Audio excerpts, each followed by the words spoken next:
Y si te dijera que uno de los pasajes bíblicos más utilizados para defender la existencia de ángeles caídos, demonios o una asamblea de dioses menores en el cielo, en realidad no habla de nada de eso.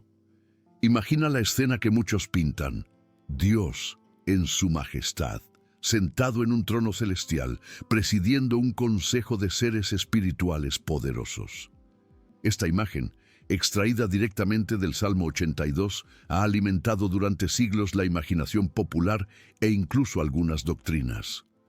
Sugiere un universo repleto de entidades divinas, algunas rebeldes, que son llamadas a rendir cuentas. Pero la verdad, oculta a la vista de todos en el propio texto y en su contexto histórico, es mucho más terrenal, mucho más impactante e infinitamente más relevante para nuestra vida hoy. El Salmo comienza de forma dramática. Dios preside en la gran asamblea, en medio de los dioses juzga. Esta única frase abre un abismo de preguntas teológicas. Si la fe de Israel se fundamenta en el monoteísmo estricto, en la creencia inquebrantable de que existe un, y solo un, Dios verdadero, ¿cómo puede el salmista hablar de un juicio en medio de los dioses? ¿Quiénes son exactamente estos Elohim que comparten la corte divina? ¿Son los dioses de las naciones vecinas? ¿Son ángeles de alto rango? La aparente contradicción es desconcertante y ha sido un campo fértil para especulaciones e interpretaciones que nos desvían del mensaje central y poderoso que el Espíritu Santo planeó para nosotros en este pasaje. Este no es solo un debate académico.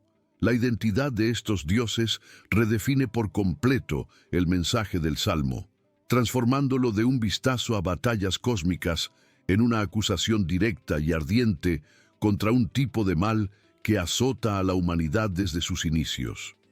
El misterio que necesitamos desvelar juntos es esta paradoja sagrada. ¿Cómo conciliar la pluralidad de dioses con la singularidad de Dios? La respuesta a esta pregunta no solo aclara un versículo difícil, sino que también arroja una luz cegadora sobre lo que Dios más valora y lo que más abomina en la conducta humana. Prepárate, porque lo que vamos a descubrir puede sacudir tus convicciones. Si eres el tipo de persona que no se conforma con respuestas superficiales, que ama sumergirse profundamente en los misterios de las Escrituras para desvelar la verdad poderosa que contienen, entonces estás exactamente en el lugar correcto. Este canal es nuestra comunidad de exploradores de la fe, dedicados a ir más allá de lo obvio para encontrar lo que es verdaderamente transformador. Por eso, antes de viajar juntos a los tribunales del antiguo Israel y ser testigos de este juicio divino, te invito a unirte oficialmente a esta expedición. Demuestra tu apoyo dejando tu like en este video. Suscríbete para no perderte ninguno de nuestros futuros descubrimientos y dinos en los comentarios desde qué ciudad, estado o país nos estás viendo. Es una alegría inmensa saber hasta dónde está llegando nuestra búsqueda de la verdad.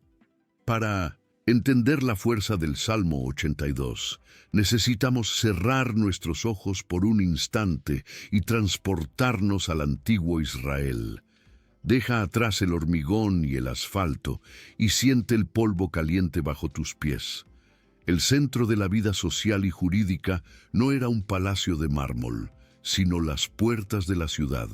Allí, bajo el arco de piedra, los ancianos y jueces se sentaban. Era un lugar ruidoso, un torbellino de mercaderes vendiendo sus productos, niños corriendo y en medio de todo, gente común buscando justicia. Era allí donde se resolvían disputas de tierras, donde se sellaban contratos y donde se decidía el destino de los débiles y los fuertes. En teoría, debía ser un reflejo terrenal de la justicia celestial de Dios. Pero la realidad como tantas veces ocurre, era una sombra distorsionada del ideal.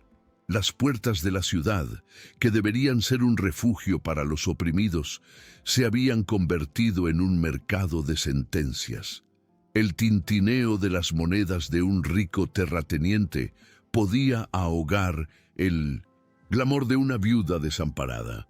Un regalo entregado en secreto a un juez podía transformar la mentira en verdad y la verdad en mentira.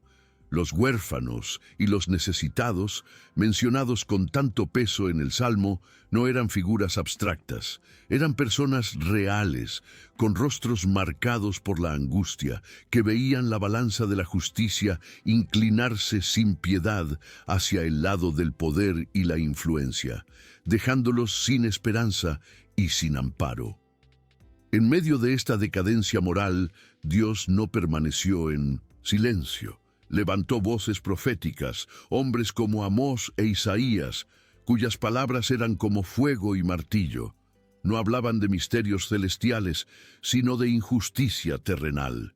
Amós tronaba contra aquellos que venden al justo por plata y al necesitado por un par de sandalias. Isaías lloraba por la viña del Señor que, en lugar de uvas dulces de justicia, producía los frutos amargos de la opresión. El clamor contra la corrupción de los líderes y jueces de Israel es una de las melodías más consistentes y dolorosas de la sinfonía profética. El Salmo 82 no es una nota aislada, sino el clímax de este poderoso estribillo divino. Y es aquí donde el misterio se profundiza y la tensión aumenta.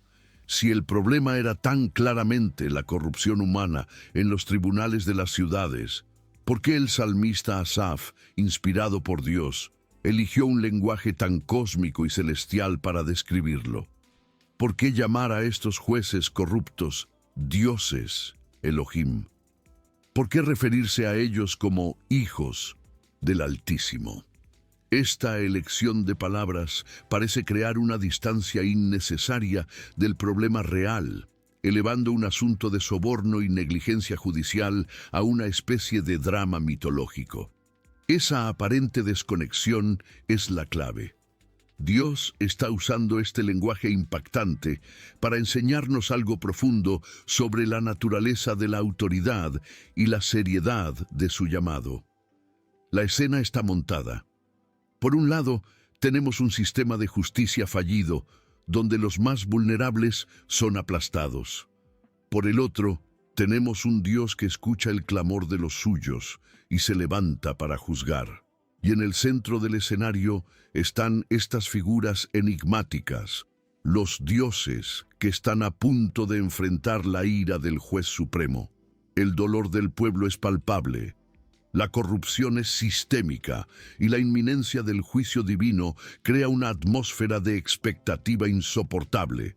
Ahora, finalmente, es hora de rasgar el velo y revelar la identidad de estos jueces divinos, sacando a la luz la gran revelación que da sentido a todo este drama. Aquí está la revelación monumental que reconfigura todo lo que creíamos saber sobre este pasaje. Los dioses, los Elohim, a quienes Dios juzga con furia justa en el Salmo 82, no son seres celestiales. No son demonios, ni ángeles caídos, ni deidades de otras naciones. La verdad impactante y profundamente confrontadora es que los dioses juzgados por Dios son los jueces humanos, los líderes y los magistrados de Israel. Dios los había elevado a una posición de inmenso honor y responsabilidad, delegándoles su propia autoridad para legislar con justicia y rectitud en la tierra. Al llamarlos dioses e hijos del Altísimo, la Escritura no describe su naturaleza, sino su función sagrada. Debían ser el reflejo visible de la justicia invisible de Dios. Y fue precisamente esa autoridad sagrada la que corrompieron, transformando el don de gobernar en un arma de opresión. Esta interpretación puede parecer radical, pero no es una mera teoría o una opinión moderna. Está sólidamente anclada en tres pilares irrefutables: el propio lenguaje del hebreo bíblico, los libros de la ley de Moisés y, de forma definitiva, en las palabras del propio Señor Jesucristo. La verdad sobre el Salmo 82 no exige que hagamos malabarismos teológicos. Simplemente nos pide que leamos la Escritura con la Escritura, permitiendo que la propia Biblia sea su mayor intérprete. Las evidencias no son sutiles ni están ocultas. Son claras, directas y concluyentes. Juntos, vamos ahora a examinar cada uno de estos pilares y construir un caso tan sólido como la roca sobre la que nuestra fe está cimentada, probando, sin sombra de duda, la verdadera identidad de los dioses caídos. El primer pilar es la propia palabra hebrea en cuestión, Elohim, a Elohim. Para la mente moderna, acostumbrada a las traducciones, la palabra Dios tiene un significado muy específico. Pero en el hebreo antiguo, Elohim es un término más flexible, un título de poder y majestad. Aunque se usa la abrumadora mayoría de las veces para referirse al único y verdadero Dios de Israel, también puede aplicarse a seres que detentan gran autoridad. Piénsalo como la palabra majestad en español, que puede referirse a Dios o a un rey humano. El contexto es lo que define el significado. Por lo tanto, la presencia de la palabra Elohim no significa automáticamente la presencia de un ser de naturaleza divina. Apunta a una entidad que ocupa una posición de autoridad suprema. Esta flexibilidad de la palabra Elohim no es una teoría, sino un hecho demostrado en otras partes del Antiguo Testamento. En el libro de Éxodo, el corazón de la ley mosaica, encontramos la prueba definitiva.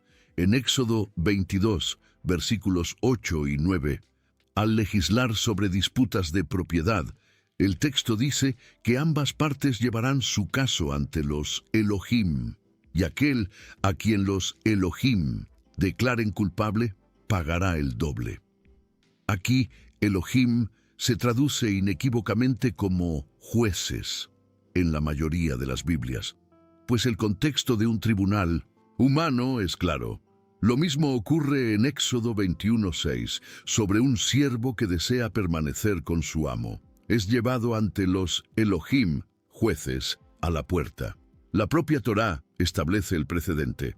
Elohim es un título para los magistrados de Israel.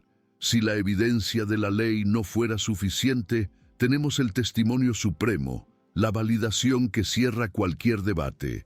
Las palabras de Jesús en Juan, capítulo 10. La escena es de alta tensión.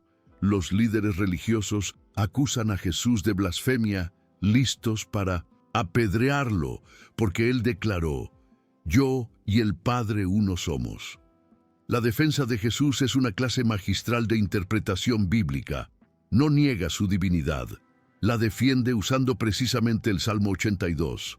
Su argumentación es brillante y reveladora, y se apoya enteramente en la comprensión de que los dioses del Salmo eran hombres, no seres celestiales, desmantelando la acusación de sus oponentes con la propia Escritura que ellos decían defender. Jesús los confronta directamente diciendo: «No está escrito en vuestra ley. Yo dije, dioses sois». Él está, por supuesto, citando el Salmo 82, versículo 6. Y entonces asesta el golpe final con su lógica impecable.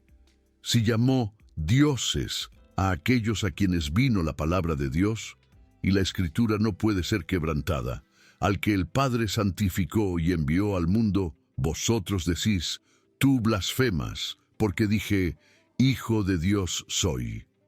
La lógica de Jesús es irrefutable.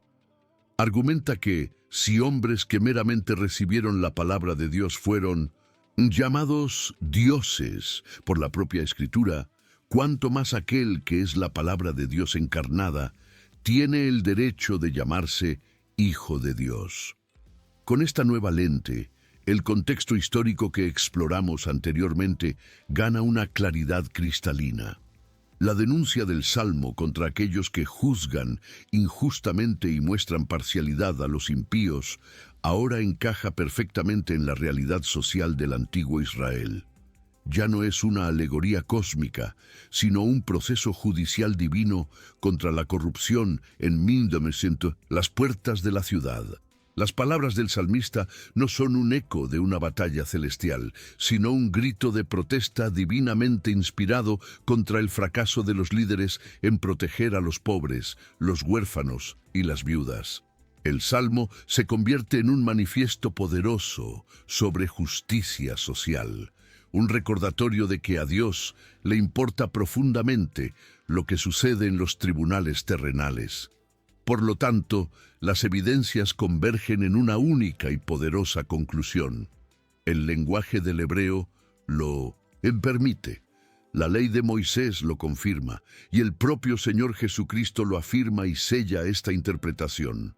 El caso está cerrado. Los dioses del Salmo 82, que caen como meros mortales porque abusaron de su poder, no son figuras demoníacas de un pasado mitológico.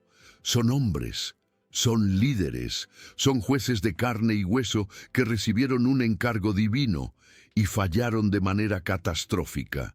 Y su sentencia sirve como una advertencia solemne que resuena a través de los siglos, llegando hasta nuestros días con una relevancia aterradora.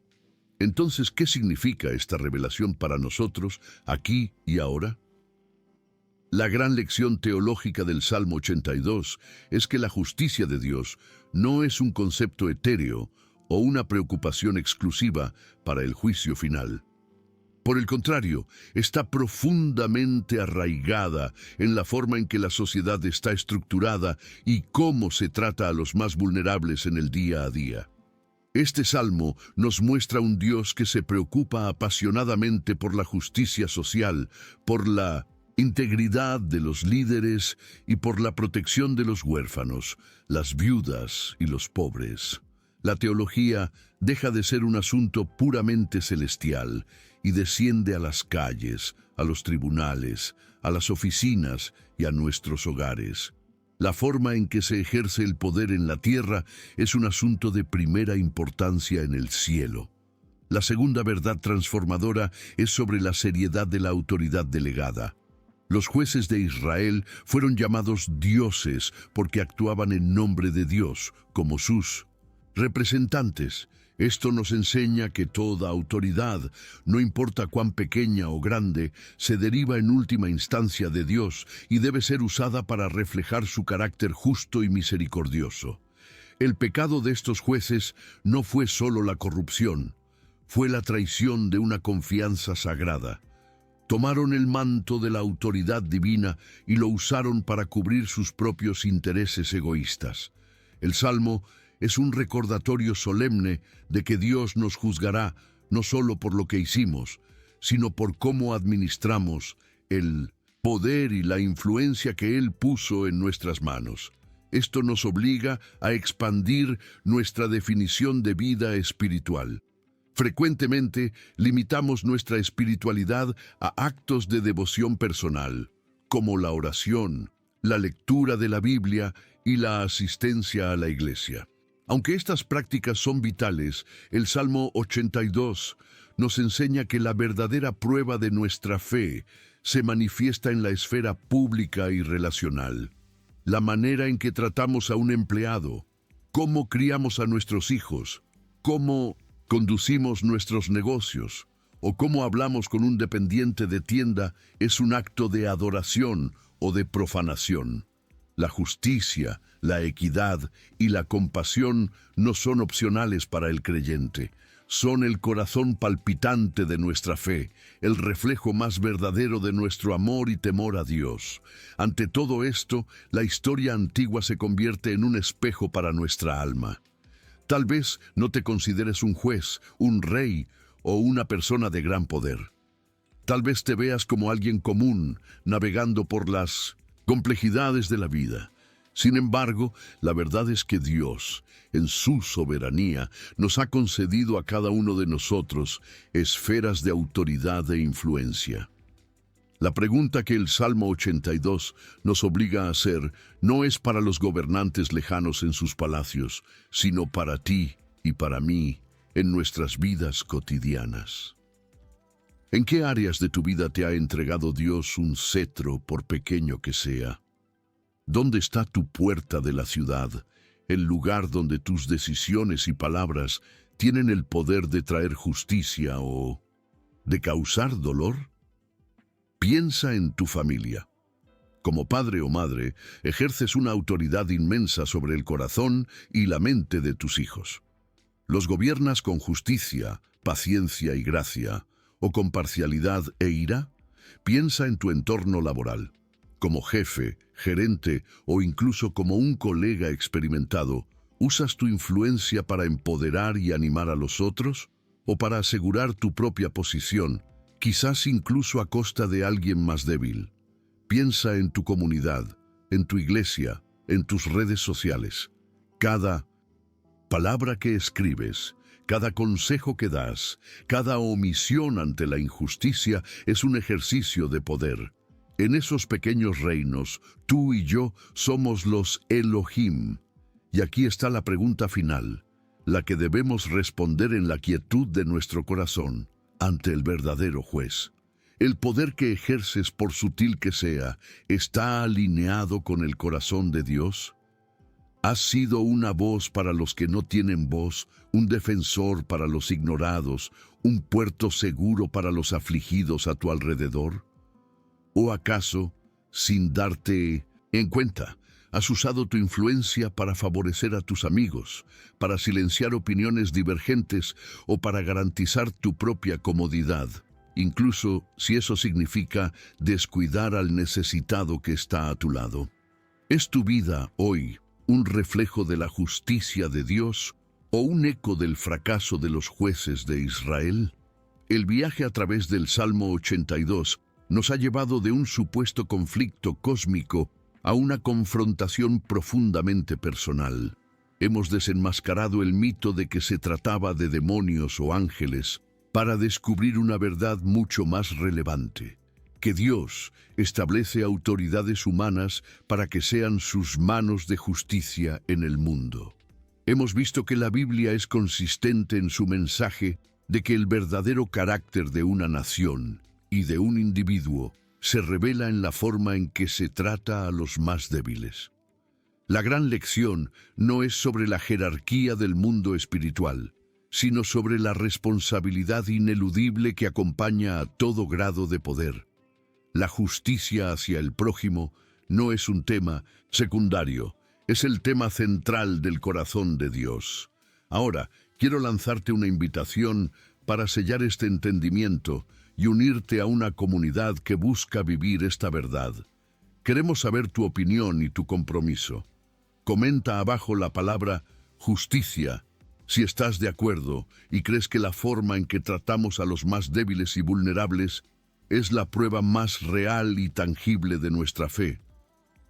Al hacerlo, no solo estás interactuando con un video, sino declarando un principio por el cual deseas vivir. Y si este viaje de descubrimiento ha hablado a tu corazón y todavía no te has suscrito, ahora es el momento perfecto para unirte a nuestra comunidad y no perderte ninguna futura exploración de las verdades profundas de la palabra de Dios. Recuerda siempre, un día todos estaremos ante el Juez Supremo, no para ser juzgados por la grandeza de nuestro poder, sino por la justicia de nuestros corazones y la compasión de nuestras acciones.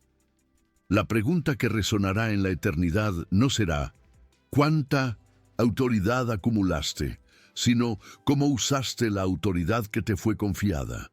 Que podamos vivir de tal manera que nuestra respuesta sea un reflejo del carácter de aquel que juzga con perfecta rectitud y amor. Vive para la justicia, pues así es como honramos a nuestro Dios.